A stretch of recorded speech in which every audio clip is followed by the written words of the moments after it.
19वीं सदी के अख्ताम और 20वीं सदी के आगाज़ का हिंदुस्तान एक ऐसा दौर था जहां एक तरफ अखलाकियात के नाम पर तवाइफ़ों, देवदासियों और रक़ासाओं को मिटाने की तहरीकें ज़ोर पकड़ रही थीं और दूसरी तरफ एक औरत इन्हीं हालात के बीच तारीख़ रकम कर रही थी। ये कहानी है गौहर जान की।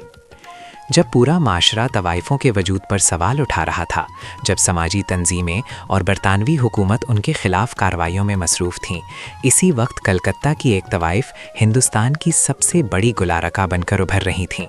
गौहर जान वो पहली जनूबी एशियाई फ़नकारा थीं जिनकी आवाज़ ग्रामोफ़ोन के ज़रिए घरों, दरबारों और तारीख़ में हमेशा के लिए महफूज हो गई। गौहर जान की पैदाइश आज़मगढ़ में हुई। पैदाइश के वक्त उनका नाम एडेलिन विक्टोरिया हेमिंग्स था। उनके वालिद आर्मीनियाई नशात थे, जबकि वालिदा एक पेशावर गुलारका थे।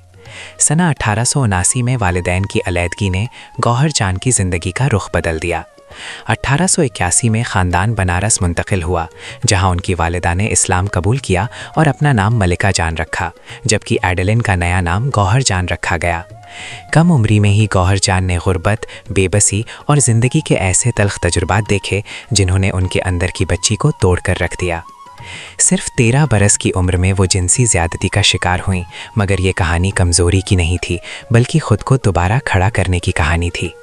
गौहर जान ने क्लासिकी मौसीकी और रक़्स में महारत हासिल की और बहुत जल्द बनारस और कलकत्ता में उनका नाम गूंजने लगा। उनकी आवाज़ में दर्द भी था और वक़ार भी। वो महज एक तवाइफ़ नहीं थीं, बल्कि एक पढ़ी लिखी, मुहज़्ज़ब और गैर मामूली तौर पर ज़हीन औरत थीं। उन्होंने अंग्रेज़ी, अरबी, फ़्रांसीसी, पश्तो, तामिल और तकरीबन 20 ज़बानों में ठुमरी, ख़याल और भजन गाए। गौहर जान ने क्लासिकी मौसीकी को महलों और कोठों से निकालकर ग्रामोफ़ोन रिकॉर्ड्स के ज़रिए आम लोगों तक पहुँचाया। जब बड़े बड़े उस्ताद 3 मिनट की रिकॉर्डिंग से खौफज़दा थे, तब गौहर जान ने हिम्मत दिखाई। वो हर रिकॉर्डिंग के लिए 3000 रुपये वसूल करती थीं और अपने करियर में तकरीबन 600 गाने रिकॉर्ड किए।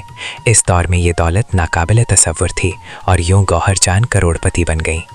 कलकत्ता में उनकी कई कोठियाँ थीं, कीमती जेवरात, शाही लिबास और ऐसा रोब कि नवाब पूरा रेलगाड़ी का डब्बा सिर्फ उनके लिए बुक करवाते थे। ऑस्ट्रिया में माचिस की डिब्बियों पर भी उनकी तस्वीरें छपती थीं। ये किसी एक तवाइफ़ की नहीं, बल्कि एक मुकम्मल ब्रांड की ज़िंदगी थी। यहाँ तक कि महात्मा गांधी भी गौहर जान से मुतासिर थे।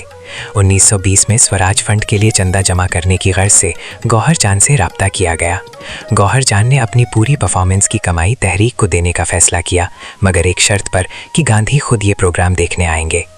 लेकिन गांधी नहीं आए। गौहर जान ने भरे हॉल में परफॉर्म किया और 24,000 रुपये जमा किए। अगले दिन जब आधी रकम मांगी गई तो गौहर जान ने इनकार कर दिया। उनका कहना था कि जो वादा इज्जत का हो वो निभाया भी जाना चाहिए। मोहब्बत की बात करें तो गौहर जान की ज़िंदगी यहाँ भी खाली नहीं थी।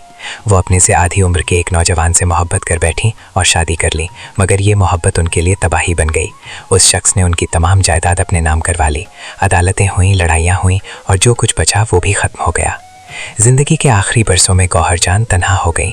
शोहरत कम हो गई, दौलत ख़त्म हो गई और मिजाज में तलखी आ गई। जनूबी हिंदुस्तान में वो खामोशी से इस दुनिया से रुखसत हो गई। लेकिन उनकी आवाज़ आज भी ज़िंदा है। ग्रामोफ़ोन से यूट्यूब तक गौहर जान अब भी सुनी जाती हैं, क्योंकि वो सिर्फ एक तवाइफ़ नहीं थी, वो हिंदुस्तानी मौसीकी की एक तारीख़ थी। गौहर जान की कहानी हमें ये सिखाती है कि फ़नकार की सबसे बड़ी दुश्मन तन्हाई होती है और सबसे बड़ी ताकत उसकी आवाज़।